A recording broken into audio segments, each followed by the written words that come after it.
Hey,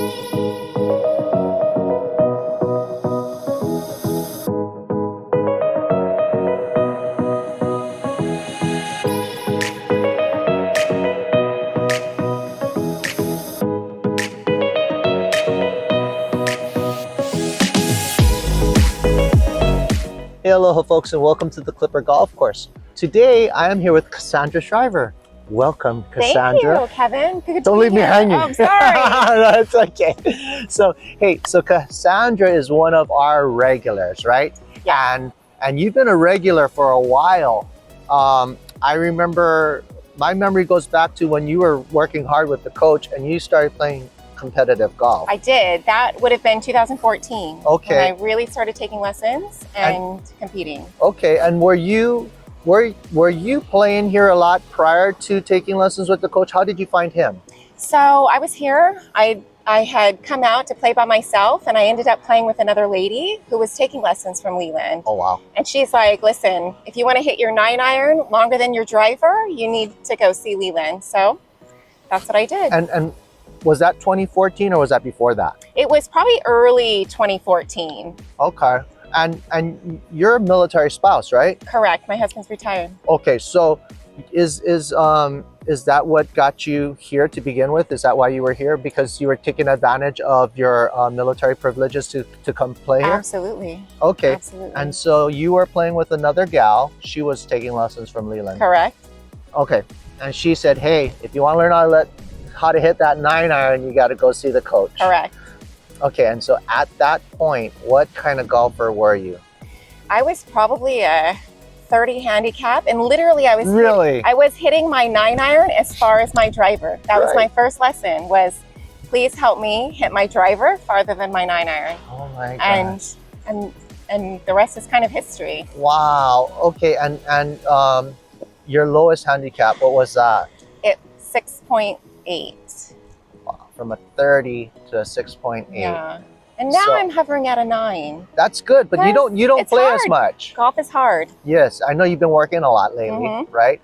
And you've been coaching. Yes, especially during coach season. My golf just completely falls off because I'm here with the students and not playing as much as I'd like to. But you're still maintaining a single-digit handicap, and that's really good. So you must have laid in a good foundation for your game. Absolutely. Okay, well, that's great. That's kind of currently where we're at, but let's rewind the clock a little bit. And let's go back to where it started. I guess your golf journey started.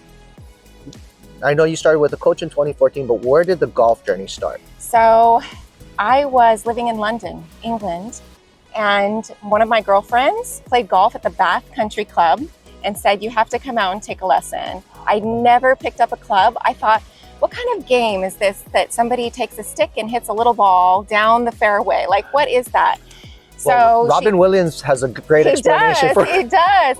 But so she took me to her country club in England. I had one lesson, and I was able to hit the ball. And I think that's so critical. If you can take a lesson and hit the ball, you'll feel the success of golf. Even if it's just those little shots, those first shots, because it's just such a hard game. Yes, and you know, when you hit a golf ball, it like golf has a way of kind of magnifying or amplifying your potential, right? Because the golf ball has dimples on it, it has compression. You hit it with a golf club where a shaft that loads and unloads and a club face that flexes a little. So whatever you put into it, you get a lot more out of it. So when you first hit a golf ball in the air, you kind of have this like exhilarating, superhuman feeling of, wow, I did that, right? Exactly. No, I get it. That's exactly it. Yes, I mean, I still remember, it was like 40 something years ago, but I still remember when I first hit that golf ball and like, whoa. Yeah. Okay, so same. So that was 2011 for me. So I hacked around because that's what you do when you're a new golfer. You hack around, you're not sure where you're going or where you're coming, or I had no idea who the players were, and then we moved back to Hawaii. Okay. And then that's when I used to come out here just on the afternoons, and then I ended up meeting up with my friend Kristen, who was taking lessons from Leland, and that's how I got started. Is Kristen still playing? She is still playing, but she lives somewhere else. She was Air Force. Oh, so she PCS. Okay, got it. And so You started taking lessons with Leland, and how did it turn?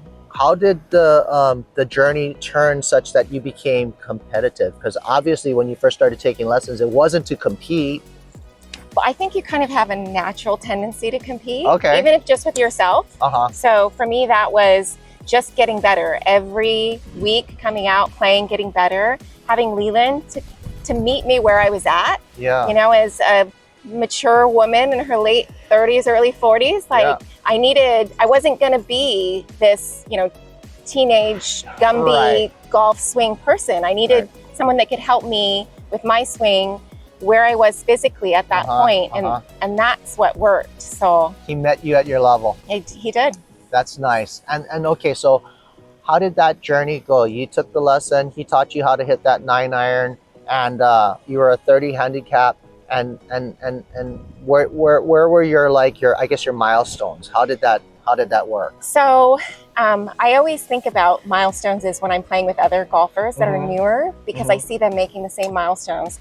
So it's hitting your driver past a certain distance on the golf course. Right. It's making a chip that actually lands on the green and doesn't go past the green. It's making the putts and not, you know, blasting it past. So it's all those little steps that only being out on the golf course and playing and experiencing golf can really teach you.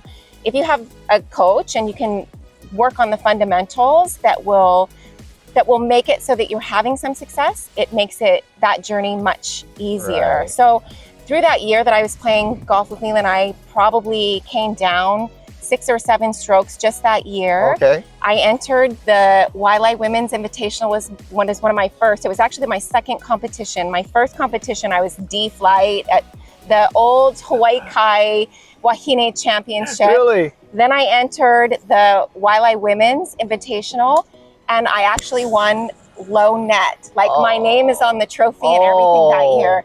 It was the best golf I'd played, and I think winning those championships really just clinches golf for a lot of folks. It motivated you. Absolutely. And from then on, I've just been chasing that goal. So how did the journey to single-digit handicap go?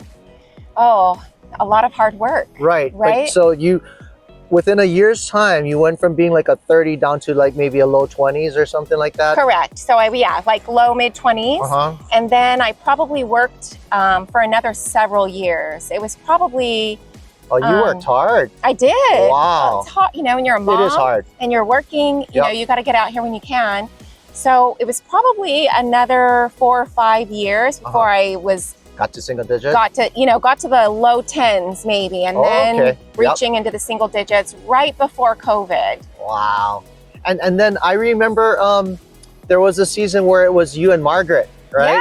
Yes. And we see Margaret from time to time, but not quite as often. But and then that's when you started playing like the Jenny K and things like that. Correct. Right? And we played the team championships out at Makalena. That's so cool. Margaret's a fantastic golfer, and it's great when you can find a partner, right? Because golf is hard, and playing as a stroke player is hard. But when you have somebody that you can ham and egg with a little bit, it makes it really fun. That's great. So you did how many times have you played the Jenny K? Oh gosh, probably 6 or 7 times. Are you still playing it? I am. I'm never successful at Jenny K. Really? Yes. Well, that's your challenge then. It is. Mid-pack is hard though. Mid-pack is hard. They're having the Mid-pack Open this week. Yeah. And you know, people go, "Oh, are you going to play the Mid-pack Open?" I say, "No, I'm not on that level." They soup that golf course up so much, and I would imagine they do the same thing for the Jenny K, right? Absolutely, because we're coming right off, right? So they aerate, then they just make the course beautiful. The greens are hard and fast, and then that leads right into the Jenny K. You lose your ball sometimes, just if you're not making fairways. Yeah, and I, you know, I played the tournament back in the day, and you know, just chipping and putting, I mean, it's another experience, right? Completely. Yeah, you if you just hit your chipper putt a little bit, it can have what? I don't. 2-stroke change, right? Crazy. You're going from making maybe birdie or par to making bogey. Right, and sometimes even off the green, right? So yes, it's hard. It is very hard. That's why the Jenny K is difficult. But yeah, good for you that you keep on going. Thank you. Yeah, thank you. That's awesome. And so okay, but most recently, I mean, in the last is it 3 or 4 years you've become a coach? I Or- have, right. Right. So I started coaching, being assistant coach at Kalaheo Golf Course. Uh-huh. I guess it was right after COVID, the Okay. season right after COVID. So it would have been January, February 2021. Mm-hmm. And my son was a sophomore that year. And he's one of those players that can hit the ball, 2 miles, Right. maybe not always in the right direction. Right. But he just had a natural talent for it. Yeah. And so he joined the golf team. I started helping out, and he didn't continue his golf journey. And that's because at the high school level, they don't have long drive competitions. That would be his jam. That would be his thing. That would be his jam. Nice. And they do not have that. But playing with kids that love to play golf Mm-hmm. is spectacular. Oh, yes. It's amazing to watch them. It's amazing to watch their golf journey. Mm-hmm. It's fun to watch them get better. Yes. And, between John and Leland and the coaches here, Mm-hmm. they have an excellent resource to build their swing from. That's not me. I'm not teaching them their golf swing. Yeah. So Well, it's amazing to watch. No, coaching is wonderful. Actually, believe it or not, I did coach high school golf too, but it was many, many years ago. I was working at Oahu Country Club at the time, and a student of mine that I was giving lessons to, one day he says, "Kevin, would you come coach our team? We don't have a coach. Our coach left." And so I went over there and I said, okay. I went and talked to the athletic director, and he said, "Yeah, we'd love to have you come and help us this year. We're desperate for a coach." So I actually had to take on the whole program. I had to take on the intermediate, the JV, the varsity, girls and boys. Yeah. And believe it or not, our starter Bo, He was Chaminade, right? believe it or not, that's how he got his start in coaching, because we were working together at Oahu Country Club. Oh, okay. He was the marshal and I was an assistant professional in the shop. And I said, "Hey, Bo, want to come and help me coach the golf team?" So I got him involved and a couple of other friends involved. And so we coached there for a couple of years. But the neat thing about coaching is, like you said, you're with these kids, right? And they're in the developmental years of their lives, right? And they're passionate about golf. They have and when you really think about it, how long have they been doing it for, right? Even if they started when they're really young, not even a decade, right? So they love it. This is the big deal of their lives. They don't know what real life is yet, so it's their whole world, and it's so neat. Actually was able to even help one of the kids there and mentor him, and today he's a PGA professional. So rewarding, right? Absolutely. But yeah, so I can relate. I'm with you on that one. But so the coaching, you coached your son. What is, just on a side note, what's your son doing now? He's at UH Hilo. Really? Yes, he's in college. Nice. And yeah, and paddling is his passion. Okay. But that's where the great golf swing and strength comes from, is that core strength, Yes. from paddling. So yeah. Yeah. Interestingly, my other son, my oldest son, Drew, he used to hack around with us when we were playing on the golf course, Okay. but has since, in the last 2 years, become totally addicted to golf. Where is he? He's in San Diego. San Diego's a good place to play It's a golf. fantastic place. And so he comes out, he plays, he loves it. He now wishes that he was playing golf with me as a younger kid, because he knows how expensive it is. Right. And learning at a young age is Right. really sets your golf up for a great foundation. So Incredible. Yeah. So the boys, mom, golfing family. absolutely. Does dad golf? He does, but he would like to come out, play 9 holes, and Yeah. then, and then go do his thing. So Nice. I think playing and having a passion might be different, Right. right? So But he's a good sport, and when the family's playing, he Absolutely. comes along. absolutely. That's wonderful. Okay, so we kind of got the golf thing under control here, but let's talk about your professional life. I know you're a professional woman. Let's let you sell yourself a little bit. Thanks. So I'm a realtor. Okay. I have been selling real estate in Hawaii since 2012, and I love it. Yeah. I love that it supports my golf life, right? Yes. Because I can come out and set my own schedule and play. Right. I love that golf lends to life, right? So Mhm. the integrity of golf, Mm-hmm. playing and being honest and playing against yourself and being the best that you can be, Yes. lends itself to being a good realtor and an honest realtor. So So that's what I do on a day-to-day basis, and I enjoy it. That's great. How many years have you been doing that for? Since 2012, so gosh, 12, 13 years now. Wow. And then so a lot of years of experience. It has. And you know, I volunteer in golf and I volunteer in real estate. I participate in our government affairs, so I'm an advocate for real estate in the state of Hawaii. And how do you do that? What does that entail? So I'm the chair of our government affairs committee. So we have a state association of realtors. We have almost 10,000 realtors in the state of Hawaii. Wow. And each year there is a legislative session, right? And they introduce a lot of bills that affect real estate in Hawaii, from our practice as realtors to affordable housing and access to housing and rental properties. And we need a voice in our state legislature for real estate. And so I assist with our government affairs director in that every year. Good for and you. It's super rewarding. Wow, how many years have you been doing that for? About 6 or 7 years now. Oh, good for you. Yeah. Well, thanks for doing that. Absolutely. That's wonderful. Absolutely. And you know, because you are well connected to the base, right? I know a lot of times the active duty need help with real estate. Absolutely. Do you work with them as well? We do. I'm a military relocation professional, so there's an actual certification for those of us that are working with military families. And what is that service? So basically, it's me. You know, in the same way that Leland met me where I was in my golf swing, it's meeting service members where they are in their home buying journey or in their rental property journey, right? So it's helping them find real estate, helping them take advantage of programs that are exclusive to them, like the VA loan option, and just, you know, meeting them where they're at. They're often here for a short time. They often have to leave the island to go take another assignment. So we help them rent their property if that's their journey. Right. So it's really kind of figuring out where that service member is in their military journey and helping them with housing needs that meet that same journey. So do you also help people who are, they just don't know anything about it? They're young. This is their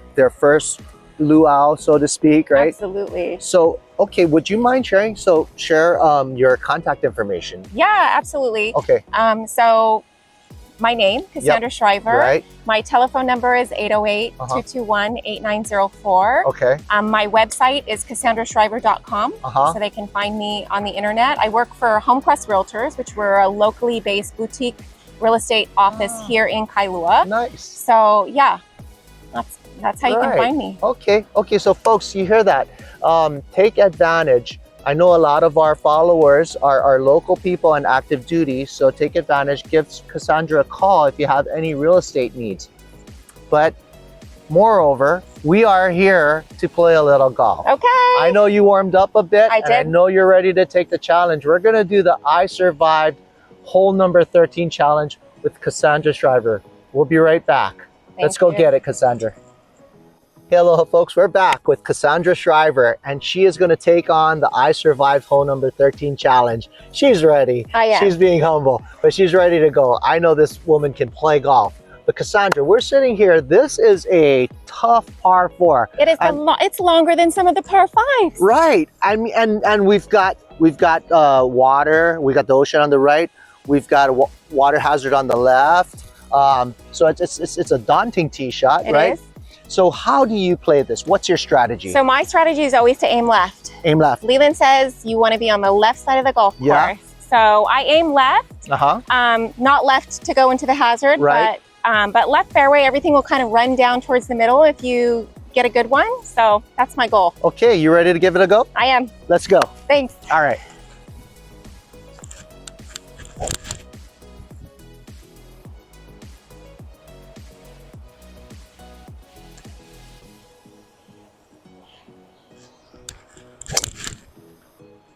Just like you drew it up, Kasandra. Started down the left side, faded in nicely to the center. Excellent. Excellent. Let's go find it. Okay. All right.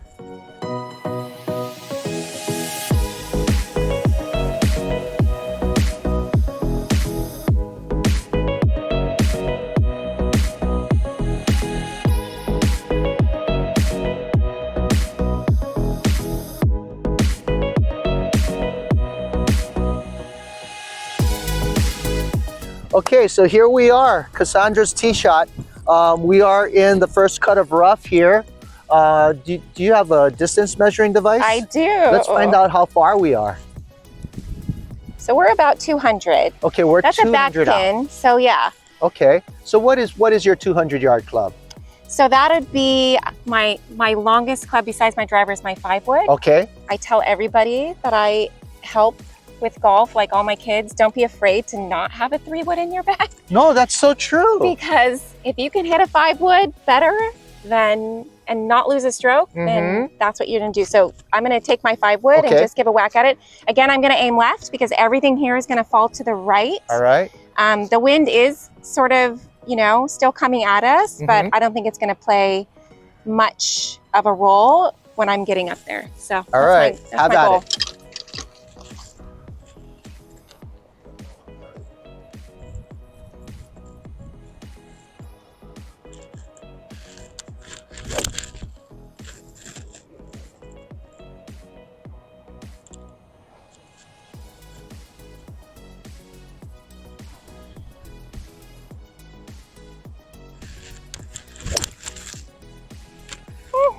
Solid.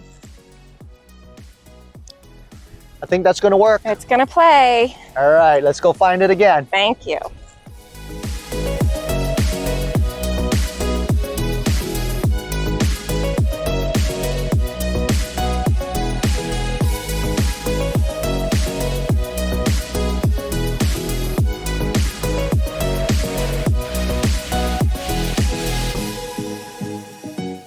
All right, so here we are.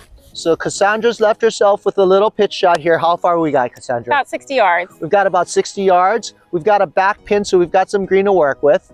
What shot are you playing here? I'm just going to play a little knockdown wedge shot. Okay. I don't want to get it caught up in the wind. I don't want it to roll past. So if I can hit before the green and let it kind of trundle up, that's my goal. Good. Let's see it. Okay.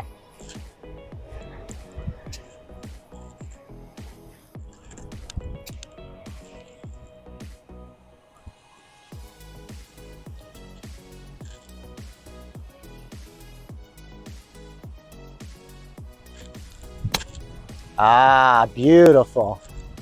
I think that's going to work nicely, Kassandra. Thank you. Yep, we got a shot at par. Okay. Let's go have the roll at it.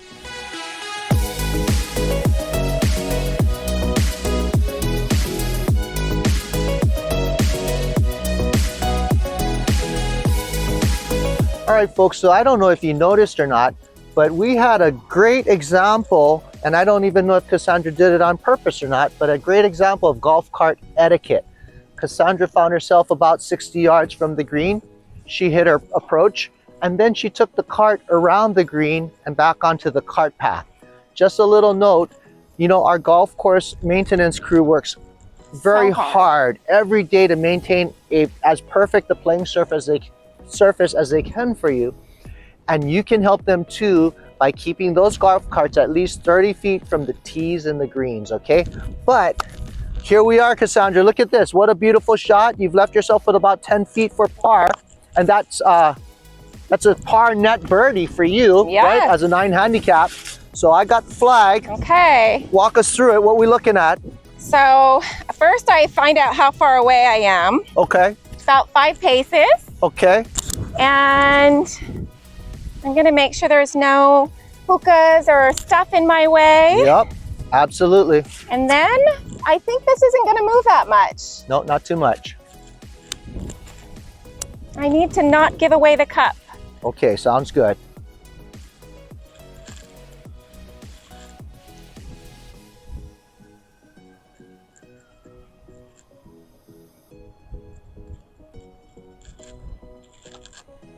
Get in there. There it is. Too easy. Too easy. My goodness. Okay, well, Kassandra, thank you for coming over, spending the day with us, talking story a little bit. We learned a lot about you, and we got to see how you do it. Thank you. All right, good job. Thanks. Well, folks, come and see us at the Klipper. Like and subscribe to the video. And if you have any real estate needs, be sure to reach out to Kassandra, especially you active duty aboard the base. And Kassandra, what's your contact information again? Kasandra Shriver, 808-221-8904. Give me a call. Awesome. We'll see you at the Klipper.